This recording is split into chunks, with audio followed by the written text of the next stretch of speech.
C'est une journée qui commence tôt. Comme tous les matins, Guillaume, producteur de choux, livre sa récolte dans cette choucrouterie de Krauter-Gersheim. Les remorques semblent débordées et pourtant il n'y a qu'une vingtaine de tonnes de choux contre les 70 habituels. La crise sanitaire et son corollaire, la fermeture des restaurants, limitent les débouchés. Alors les cuves de la choucrouterie sont pleines et les livraisons prennent du retard. Tous les producteurs livrent au compte-gouttes pour que tout le monde puisse ramener quand même, pour qu'aucun producteur ne soit lésé. Les conséquences pour la récolte, on arrive à une qualité qui diminue de plus en plus. On peut comparer ça à une fleur. À partir du moment où elle est prête à être récoltée, donc elle arrive à son stade optimal, on peut la garder 15 jours, 3 semaines. Passé ce délai, la fleur n'est plus belle, donc on ne peut plus rien en faire et du coup le produit est perdu.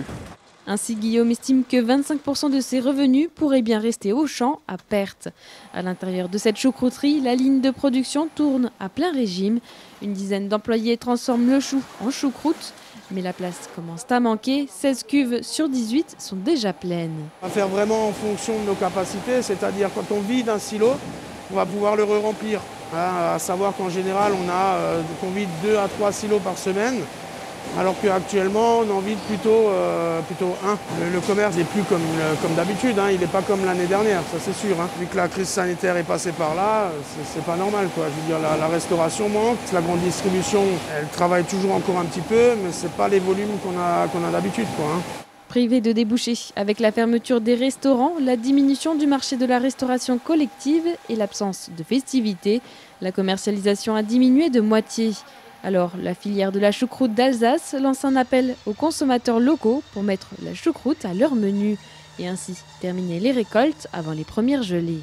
Si les gelées arrivent, je pense que ça peut avoir un impact environ 10% qui risque de rester dehors, quoi. On travaille toute l'année dessus.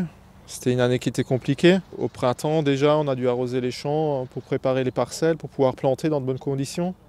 Ensuite, on a eu des dégâts de pucerons très tôt. C'est quand même une culture qui demande beaucoup de suivi.